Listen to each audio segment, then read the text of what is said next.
Hello friends, मैं हूं सन्मय प्रकाश और आप देख रहे हैं यूट्यूब चैनल सरकारी जॉब न्यूज़। तो कई महत्वपूर्ण टॉपिक्स हैं आज के इस करंट अफेयर्स वीडियो में। और उनमें ये भी काफ़ी महत्वपूर्ण है कि एक पूरा राज्य जो है ना वो बाढ़ में डूब गया है। तो और ऐसी स्थिति दशकों बाद हुई है। इसके बारे में डिटेल जानेंगे। इसके अलावा भी कई सारे महत्वपूर्ण टॉपिक्स हैं, ठीक है, राष्ट्रीय अंतर्राष्ट्रीय वो सब। और एक इन्फॉर्मेशन देना चाहता हूँ कि जनवरी से लेकर अगस्त तक का टोटल, पिछले महीने तक का, इस साल का टोटल करंट अफेयर्स मैराथन लेकर आ रहे हैं 5 सितंबर यानी कल ही सुबह 10 बजे से लगातार होगा। कुछ घंटे का ये वीडियो होगा और आपके तमाम अभी जो एग्जामिनेशंस हैं उन सब में बहुत काम आने वाला है। एक और बात बताऊं कि 7 सितंबर को 7th को हम लोग लेकर आ रहे हैं बिहार करंट अफेयर्स का स्पेशल सेशन लाइव होगा, वो भी देखिएगा आप। तो शुरू करते हैं दोस्तों आज का ये इंपॉर्टेंट करंट अफेयर्स। और क्वेश्चन होगा, किस राज्य के सभी जिलों में अगस्त सितंबर 2025 में बाढ़ आ गई, जिससे 1988 के बाद सबसे भयानक बाढ़ बताया गया है? आंसर क्या होगा? पंजाब। उस राज्य का ये सबसे भयानक बाढ़ इस बार का देखने को मिल रहा है। और ये न्यूज़ भी आप देख रहे हैं कि पंजाब ने डिक्लेयर कर दिया है कि सभी जो 23 ज़िले हैं वो फ्लड हिट हैं और अनाज बर्बाद हो चुके हैं और 3.5 लाख लोग जो है ना वो गंभीर रूप से अफेक्टेड हुए हैं। इसके अलावा बड़े पैमाने पर जो खेत हैं वो, ये देखिए, खेत जो है वो नदी जैसी बन गई है। तो अगस्त में शुरू हुई थी बाढ़ की स्थिति और अभी सितंबर है। पूरे पंजाब में ये फैल चुका है, सभी 23 जिलों में। 1600 से ज़्यादा गाँव में लोग प्रभावित हुए हैं। राज्य के सभी स्कूल, कॉलेज और यूनिवर्सिटी में छुट्टियां घोषित कर दी गई हैं क्योंकि वहाँ निकलने का रास्ता नहीं है, पानी ही पानी भरा हुआ है। और जो बॉर्डर के इलाके हैं वहाँ पर तो बीएसएफ को बड़ी मशक्क़त करनी पड़ रही है, ठीक है। तो भारी बारिश जो है हुई है उसकी वजह से है, प्लस हिमाचल प्रदेश और जम्मू कश्मीर से जो पानी आया है वहाँ भी बरसात हो रही है, बादल फट रहे हैं। उसकी वजह से जो पानी आया है उसकी वजह से ये जो पंजाब की जो प्रमुख नदियाँ हैं जैसे सतलुज, ब्यास, रावी, वो सब उफान पे हैं। और ये पंजाब का पूरा सभी राज्य जो है वो, अब सभी ज़िले, पंजाब के जो सभी ज़िले हैं जितने भी, वो सब डूब चुके हैं अभी इस वक्त। नुकसान बहुत ज़्यादा हुआ है। फसलों का तो नुकसान हुआ ही है, 37 लोगों की अब तक मौत हो चुकी है। फसल की बात करेंगे तो 1.48 लाख हेक्टेयर से ज़्यादा जो खड़ी फसल थी वो तबाह हो चुकी है। कई इलाकों में खेत, तालाब जो सब जो है वो बराबर हो गए हैं। खेत और तालाब सब झील जैसी, नदी जैसी स्थिति है। और पानी की गहराई 8 से 10 फीट तक है। ग्रामीण लोग जो हैं वो नाव के सहारे इधर से उधर जा रहे हैं। पशुधन को किस तरीके से ले जाया जा रहा है, बड़ी बुरी स्थिति में, ठीक है, उनको बचाया जा रहा है। अन्य राज्यों में भी बाढ़ के हालात हैं और यहाँ तक कि ये बाढ़ की जो स्थिति है वो आगे बढ़कर पाकिस्तान के पंजाब की ओर तक है। ये पूरा का पूरा इलाका, यहाँ से लेकर और यहाँ तक हरियाणा का भी कुछ, ये सब बाढ़ से बहुत ज़बरदस्त प्रभावित है। हरियाणा, यहाँ जो आप देख रहे हैं, इसके भी कई सारे इलाके बाढ़ में डूबे हुए हैं। हिसार, पंचकुला, अम्बाला, रोहतक, यहाँ भी स्कूल बंद, कॉलेज बंद, ये सब करने की स्थिति आ गई है। अगर दिल्ली की बात करेंगे, ये दिल्ली का फोटोग्राफ है और यहाँ भी शहर के अंदर पानी आ रहा है। मयूर विहार फेज 1 के पास बाढ़ प्रभावितों के लिए राहत शिविर बनाए गए हैं, ठीक है, यहाँ भी ये स्थिति है, ठीक है। तो बुरे हालात हैं। और ये सब क्यों हुआ है? बारिश बहुत ज़्यादा अनियंत्रित रूप से होने की वजह से, ठीक है। बारिश बहुत ज़्यादा हुई और फिर ये जम्मू कश्मीर और ये हिमाचल प्रदेश, यहाँ पर जो, यहाँ से जो पानी छोड़ा गया वो यहाँ पूरे इलाके को डुबा दिया। ओके। पंजाब के अभी मुख्यमंत्री कौन है? भगवंत मान। गवर्नर है गुलाब चंद कटारिया और राजधानी चंडीगढ़ है। चलिए आगे बढ़ते हैं। अगला क्वेश्चन, जीएसटी काउंसिल की 56वीं मीटिंग में कौन कौन से 2 प्रमुख टैक्स स्लैब तय किए गए हैं? बाकी को हटा दिया गया। आंसर क्या होगा? 5% और 18%। देखिए, मुख्य तौर पर जो 4 टैक्स स्लैब थी, एक 5%, 12%, 18% और 28%। तो 12% और 28%, उन दोनों टैक्स स्लैब को हटा दिया गया, ठीक है। और ये न्यूज़ देख रहे हैं आप, और ये 22 सितंबर से इफ़ेक्टिव हो जाएगा। जीएसटी काउंसिल ने ये मतलब फैसला ले लिया है। सरकार का कहना है कि ये बदलाव जो है उसका मकसद क्या है? तो वो है मकसद कि आम आदमी को राहत देना, छोटे व्यवसाय को सपोर्ट करना और कुछ ऐसे प्रोडक्ट हैं जो हानिकारक हैं, उन पर बहुत ज़्यादा टैक्स बढ़ाना। ठीक है, तो अब जीएसटी में जो 4 स्लैब थी, मुख्य तौर पे 2 ही स्लैब रह गई, 5% और 18%। ओके, एक और स्लैब है ऑलरेडी, वो 40% की बात कही गई है, वो तंबाकू उत्पाद और लग्जरी जो आइटम है उन सब पर करने की बात है। ठीक है, वित्त मंत्री निर्मला सीतारमण का ये कहना है कि दूध, रोटी, पराठा, छेना, इन सब पर जीएसटी अब नहीं लगेगा। ठीक है, इंडिविजुअल जो हेल्थ लाइफ इंश्योरेंस है, इन सब पर टैक्स नहीं लगेगा। ये सब चीज़ें हैं इम्पॉर्टेंट, ये किए गए हैं। ओके, तो ये कुछ लिस्ट भी दे रहा हूँ मैं, जैसे hair oil, shampoo, toothpaste, toilet soap, bar, toothbrush हो गया, शेविंग क्रीम हो गया। पहले 18% टैक्स था, 5% कर दिया गया है। बटर, घी, चीज, डेयरी स्प्रेड्स 12% था, अब 5% कर दिया गया है। प्री पैकेज नमकीन, भुजिया, मिक्सचर 12% था, अब उसको 5% कर दिया गया है। ठीक है, और भी कई सारे कम किए गए हैं। अगर हम हेल्थ सेक्टर में देखें तो जो लाइफ इंश्योरेंस है, हेल्थ इंश्योरेंस है, उस पर 18% टैक्स लगता था, अब नील कर दिया गया है, 0% कर दिया गया है। ठीक है, थर्मामीटर पर 18% था, उसको 5% कर दिया गया है। तो इस तरह से कई सारे जो अलग अलग हैं, जैसे ट्रैक्टर है और ट्रैक्टर पार्ट्स हैं, ट्रैक्टर टायर और पार्ट्स जो है 18% था, अब 5% किया गया है। पूरे ट्रैक्टर पर टैक्स 12% था, अब 5% कर दिया गया है। ठीक है, इस तरह से बहुत सारे पेट्रोल और हाइब्रिड जो कार है, एलपीजी या सीएनजी, जो छोटी कार है 1200 सीसी की, उस पर 28% टैक्स लगता था, अब 18% कर दिया गया है। इस तरह से ये कम किए गए। जो 3 पहिए हैं, 2 पहिया है, उन पे भी जो टैक्स है ना, उस पर भी कम किया गया, 18% किया गया। तो ये था। अच्छा, ये जब टैक्स स्लैब को यानी जीएसटी को जब लागू किया गया था, उस समय से ही ये 4 स्लैब मुख्य तौर पे थे। ओके, लेकिन और उसी में ये सब केंद्र सरकार ने ही किया था, और अब केंद्र सरकार ने ही इसको कम किया है। ओके, एक और टैक्स स्लैब है जो कि कितना है, 40% का, और उसमें लग्जरी आइटम उन सब का टैक्स होगा, लेकिन उसके लेकर कहा है सरकार ने कि उस पर और भी फैसले होंगे, बाद में होंगे। ठीक है, तो ये इम्पॉर्टेंट एक फैसला सरकार के द्वारा हुआ है। जीएसटी जो है ना, वो अगर हम बात करेंगे कब लागू हुआ था, जीएसटी 2017 में लागू हुआ था, 1 जुलाई 2017 को देश भर में। उससे पहले क्या थे ना, अलग अलग राज्यों में अलग अलग टैक्स सिस्टम था, वो वैट सिस्टम था। ठीक है, कई तरह के टैक्स सिस्टम थे, तो उन सबको ख़त्म करके ज़्यादातर को और एक टैक्स स्लैब लाया गया था, यानी जीएसटी बनाया गया था पूरे देश में। ठीक है, ताकि व्यापार बेहतर ढंग से सुगम रूप से हो सके, चल सके। ओके, तो ये एक सिस्टम बनाया गया था, उसमें कई सारे टैक्स स्लैब थे, अब सिर्फ 2 ही बचे हैं मुख्य तौर पर। वैसे एक और है 40% का। ठीक है, चलिए आगे बढ़ते हैं और अगला क्वेश्चन लेते हैं। यहाँ पर प्रश्न यहाँ पर होगा, केंद्र सरकार ने देश का नया लेखा महानियंत्रक किसको नियुक्त किया है? यहाँ पर आप ध्यान दीजिएगा, कंट्रोलर जनरल ऑफ अकाउंट्स की बात हो रही है, सीएजी की बात नहीं हो रही है, सीजीए की बात हो रही है। क्या है? सीजीए की बात हो रही है। इसका आंसर क्या होगा?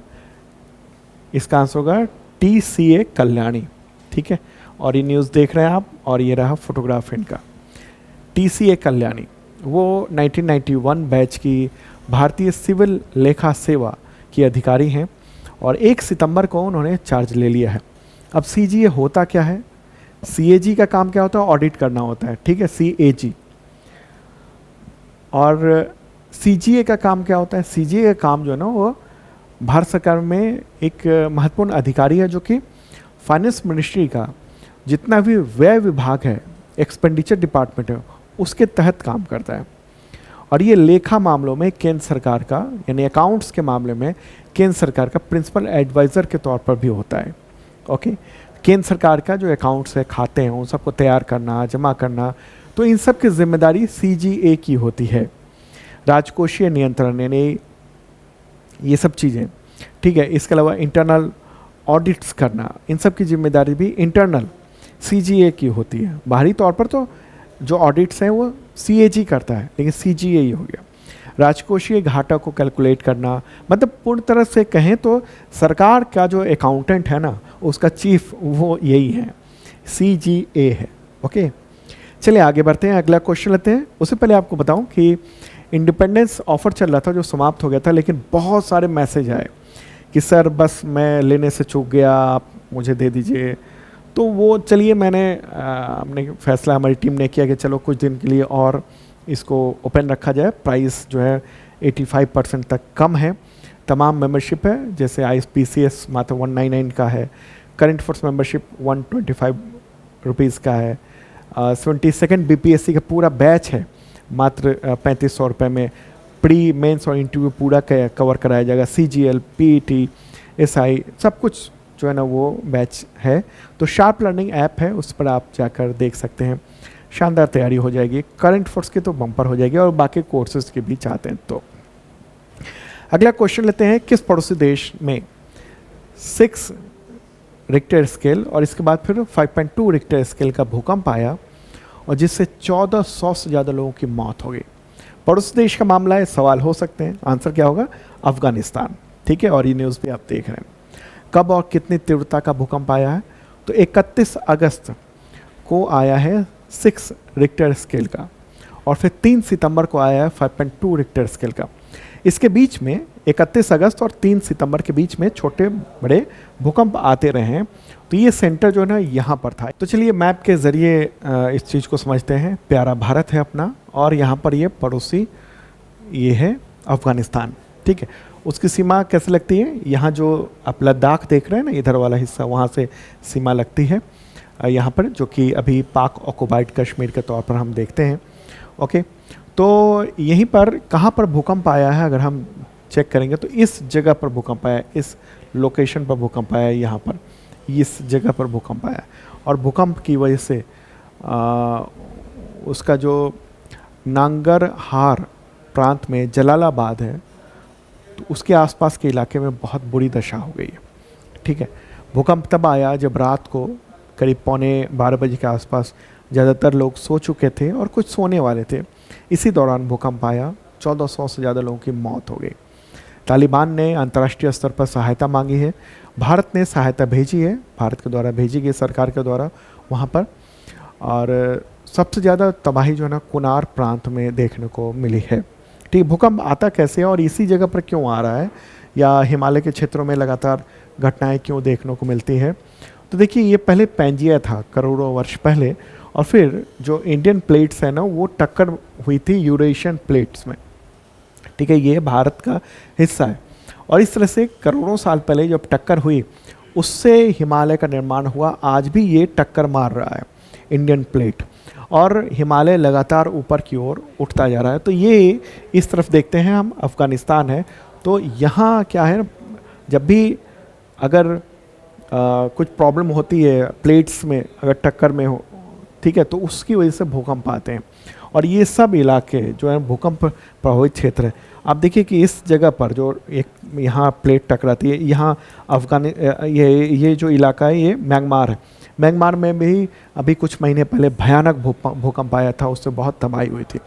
तो ये इलाका बहुत ही भूकंप प्रोन एरिया है, भूकंप से खतरे रहते हैं, और जिसका नतीजा है कि अफ़गानिस्तान में जो मात्र 6 रिक्टर स्केल का भूकंप आया उसी में बहुत ज़्यादा तबाही मच गई है यहाँ पर।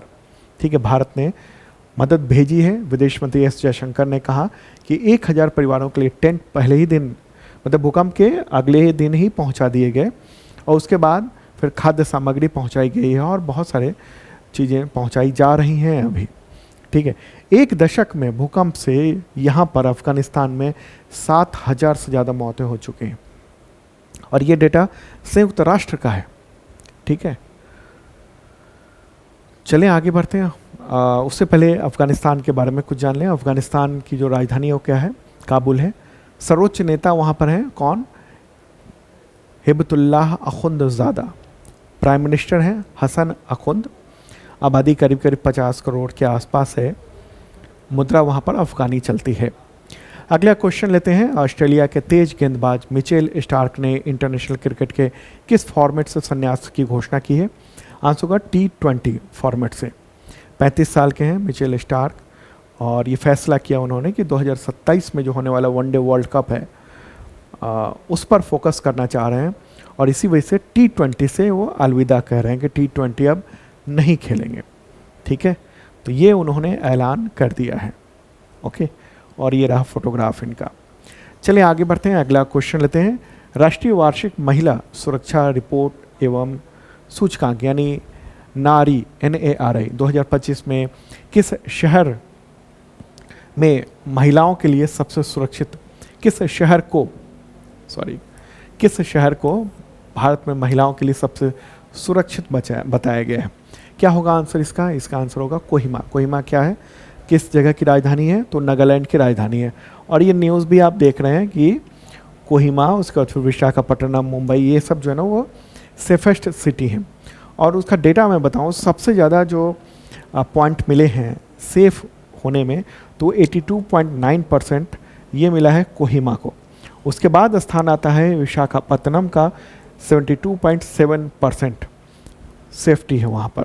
ठीक है, और फिर उसके बाद फिर अलग अलग सिटीज़ के नाम हैं। और किसने ये रिपोर्ट जारी की है? तो एक कंपनी है P वैल्यू एनालिटिक्स, तो उसके द्वारा ये नारी रिपोर्ट जो है ना वो जारी की जाती है। और ये जो रिपोर्ट है ना वो राष्ट्रीय महिला आयोग के जो अध्यक्ष हैं अभी इस वक्त, विजया रहाटकर, तो उन्होंने ये एक कार्यक्रम के दौरान जारी किया गया, उन्हीं के द्वारा ये जारी किया गया है।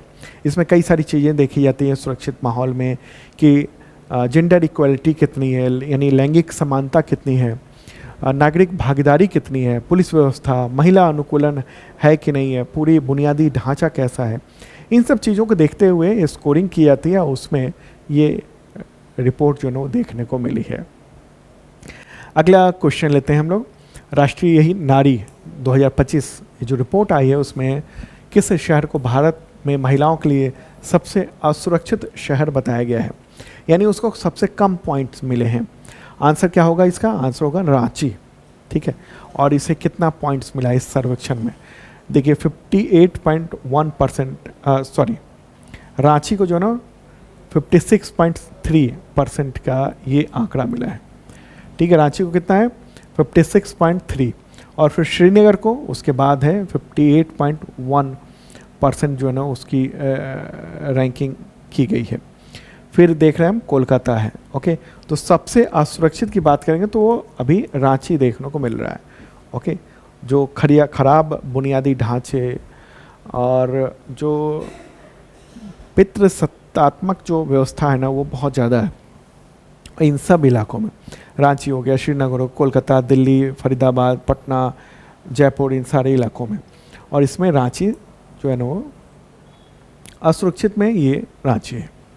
ओके, चलिए आगे बढ़ते हैं और अगला क्वेश्चन यहाँ पर होगा, विश्व नारियल दिवस कब मनाया जाता है? तो है 2 सितंबर को। और थीम क्या है इस बार की?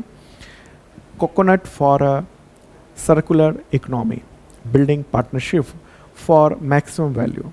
ठीक है, ये है इस बार की थीम। अगला क्वेश्चन लेते हैं, किस पड़ोसी देश ने सेकेंड वर्ल्ड वॉर में जापान की हार के 80 वर्ष पूरे होने पर सितंबर 2025 में विक्ट्री डे परेड मनाया और निकाला परेड, जिसमें पहली बार कई सारे आधुनिक हथियारों का प्रदर्शन किया गया, एक शो किया गया वहाँ पर? आंसर का चाइना। ठीक है, और ये न्यूज़ देखिए कि China displays modern weapons for first time in mega military parade attend by several world leaders. एक तरह से दुनिया को दिखाने की कोशिश की गई है कि देखो हमारे पास क्या हथियार है। ओके, ये RT रशियन टीवी उसका ये फुटेज है और वो आप देख रहे हैं। सेकेंड वर्ल्ड वॉर में जापान की जो हार हुई थी उसके 80 साल हो गए हैं, तो 3 सितंबर को ये विक्ट्री डे परेड मनाया गया है, निकाला गया वहाँ पर। और ये चीन की अब तक की सबसे बड़ी परेड थी। शी जिनपिंग और साथ में रूसी राष्ट्रपति व्लादिमीर पुतिन, उत्तर कोरिया के नेता किम जोंग उन सहित दुनिया के 25 देशों के जो टॉप लीडर्स हैं वो सब इसमें मौजूद थे वहाँ पर। इसके अलावा और कौन कौन था? पड़ोसी पाकिस्तान, उसके प्राइम मिनिस्टर शहबाज शरीफ, पाकिस्तान आर्मी के चीफ असीम मुनीर, नेपाल के prime minister KP Sharma Oli, Maldives के राष्ट्रपति मोहम्मद मुइज़ू, ये सब परेड में मौजूद थे। और क्या साबित करना चाहता था है चाइना इसके ज़रिए? रिपोर्ट्स के मुताबिक चीनी इस परेड के जरिए ये साबित किया उसने कि वह अमेरिका का विकल्प है और दुनिया में गैर पश्चिम देशों यानी वेस्टर्न देश ही सिर्फ नेतृत्व नहीं कर सकते हैं, वो भी कर सकता है। मतलब एक तरह से इशारा करने की उसने कोशिश की है। और शी जिनपिंग जो वहाँ के राष्ट्रपति हैं, उन्होंने बीजिंग के थियानमेन चौक पर परेड को सलामी ली उन्होंने, ठीक है, भाषण भी दिया उन्होंने। ओके, और परेड में जो है ना हाइपरसोनिक गाइडेड व्हीकल्स, मतलब तरह तरह के हथियार वहाँ पर जो है ना वो किए गए। एक CJ-1000 हाइपरसोनिक क्रूज मिसाइल है, उसको वहाँ पेश किया गया। इस तरह से बहुत सारी चीज़ों। परसों देश का मामला है तो ज़रूरी है। अभी हमारे प्राइम मिनिस्टर नरेंद्र मोदी वहाँ से लौटे हैं SCO समिट से, ठीक है। उनके आने के बाद ये आयोजन किया गया चाइना में। अगला क्वेश्चन, राष्ट्रीय पोषण सप्ताह कब मनाया जाता है? 1 से 7 सितंबर को, पहले जो 7 दिन है उस दिन को। थीम है इस बार की बेहतर जीवन के लिए सही खाएं। क्या है? बेहतर जीवन के लिए सही खाएं। तो ये जो दिवस है वो स्वास्थ्य और परिवार कल्याण मंत्रालय के द्वारा ये आयोजित किया जाता है। अगला क्वेश्चन, सेमिकॉन इंडिया 2025 कार्यक्रम में केंद्रीय मंत्री अश्विनी वैष्णव ने प्राइम मिनिस्टर नरेंद्र मोदी को कौन सा माइक्रो प्रोसेसर चिप सौंपा जिसे भारत का पहला मेड इन इंडिया प्रोसेसर कहा जा रहा है? आंसर क्या होगा? विक्रम 3201, ठीक है। और ये 32 बिट माइक्रो प्रोसेसर ये है। और ये न्यूज़ देखिए कि IT minister Ashwini Vaishnaw presents first made in India chip to prime minister Modi at Semicon 2025। लेकिन मेरी जो जानकारी है, इससे पहले कई बार जो है वो भारतीय चिप बने हैं, लेकिन चूंकि सरकार ये कह रही है इसलिए जो नहीं यहाँ भी ना कोट किया गया है, ओके, कि मेड इन इंडिया ये पहला चिप है, फर्स्ट चिप है। हालांकि खुद सरकार ने अपनी जो रिपोर्ट्स है उसमें ये कहा है कि इससे पहले जो चिप डेवलप किया गया था उसी का ये अपग्रेडेड वर्जन है। ये विक्रम 1601 उसका ये अपडेटेड वर्जन है। वो 16 बिट था, अब ये 32 बिट का ये प्रोसेसर बनाया गया है, ओके। और इसका इस्तेमाल कहाँ किया जाएगा? इसका इस्तेमाल एरोस्पेस में किया जाएगा, ठीक है। जो लॉन्च व्हीकल जो होते हैं ना, जो रॉकेट लॉन्च किया जाता है अंतरिक्ष के लिए, वहाँ पर माइक्रो प्रोसेसर इसका इस्तेमाल किया जाएगा। और इसको किसने डेवलप किया है? तो इसरो का जो विक्रम साराभाई स्पेस सेंटर है, ओके। इसके अलावा सेमीकंडक्टर लेबोरेटरी मोहाली, तो इन दोनों ने मिलकर इसको डेवलप किया है, ओके। और इसे कल्पना 3201 32 बिट माइक्रो प्रोसेसर, जिसको ओपन सोर्स सॉफ्टवेयर टूल्स के जरिए काम करने के लिए डिज़ाइन किया गया है, उसी के साथ इसको विकसित किया गया, ठीक है। अब सरकार कह रही है तो हमें मानना है कि एग्जामिनेशन के लिए कि ये भारत का made in India first chip है। लेकिन इससे पहले भी सरकार ने, और मैंने भी करंट फोर्स में आपको बताया हुआ है कई सारे कि अलग अलग IIT मद्रास के सहयोग से, इसरो और IIT मद्रास, इन सब के सहयोग से चिप ऑलरेडी बनाया जा चुका है भारत में, ओके। तो ये जो चिप है ना, वो कहाँ काम आएगा? तो जो रॉकेट है, उपग्रह है, नेविगेशन है, गाइडेड सिस्टम है, इन सब में काम आएगा। और ये जो है ना वो -55 डिग्री और 125 डिग्री तक के जो टेम्परेचर है ना, वहाँ तक ये काम कर सकता है, ओके। तो ये एक इम्पॉर्टेंट बात है। और सेमिकॉन इंडिया ये आयोजन किया गया था, उसी में इसको लॉन्च किया गया है, इसको पेश किया गया है। सेमिकॉन इंडिया का जो सब्जेक्ट था इस बार जो आयोजन का, वो अगले सेमीकंडक्टर पावर हाउस का निर्माण, ये था इस बार का थीम, ठीक है। ये आयोजन किया गया था। और भारत जो है ना वो चाहता है कि सेमीकंडक्टर के निर्माण में भारत महत्वपूर्ण कदम उठाए। और इसको लेकर कई सारे जो फैक्ट्रियां हैं वो अब स्थापित हो रही हैं और प्रोडक्शन कुछ महीनों में होने की उम्मीद है। भारत में इसके लिए डिजाइन लिंक्ड इंसेंटिव योजना भी है, DLI। क्या है? DLI। PLI तो आपने सुना होगा ना, प्रोडक्ट लिंक्ड इंसेंटिव स्कीम होती है। यहाँ DLI है यानी डिज़ाइन लिंक्ड इंसेंटिव स्कीम, ये भी लॉन्च किया हुआ है सरकार ने, और अलग अलग कंपनियों ने और सरकार ने मिलकर 1,60,000 करोड़ रुपए से अधिक का निवेश भी सेमीकंडक्टर क्षेत्र में किया हुआ है। आगे बढ़ते हैं और अगला क्वेश्चन, भारतीय खाद्य सुरक्षा एवं मानक प्राधिकरण यानी FSSAI, उसके नए CEO 1 सितंबर 2025 को कौन बने हैं? क्या नाम है उनका? रजित पुन्हानी। ठीक है, रजित पुन्हानी बिहार कैडर के 1991 बैच के IAS अधिकारी हैं। FSSAI उसका अंग्रेजी में फुल फॉर्म क्या होता है? Food safety and standard authority of India. ठीक है, और ये ministry of health and family welfare के अंतर्गत है, दिल्ली में मुख्यालय है इसका। अगला क्वेश्चन लेते हैं। हाँ, ये बैडमिंटन वर्ल्ड चैंपियनशिप 2026 की मेजबानी किस भारतीय राज्य अथवा केंद्र शासित प्रदेश को मिली है? तो ये दिल्ली को मिली है मेजबानी। ये टूर्नामेंट अगले साल अगस्त 2026 में अगले साल होगा, और 17 साल के बाद इसकी मेजबानी जो है ना वो भारत को मिली है। बैडमिंटन वर्ल्ड फेडरेशन उसने ये घोषणा की है पेरिस में जो चल रहा था आयोजन, उसी के समापन के दौरान। इससे पहले कब हुआ था ये आयोजन? तो 2009 में हुआ था, हैदराबाद में आयोजित किया गया था, और अब 2026 में होगा अगस्त में। तो दोस्तों ये था इंपॉर्टेंट करंट अफेयर्स, और कल सुबह 10 बजे मैराथन वीडियो देखना मत भूलना आप। ओके, और ऑफर अभी जारी है आप सबके अपील पर। बाय।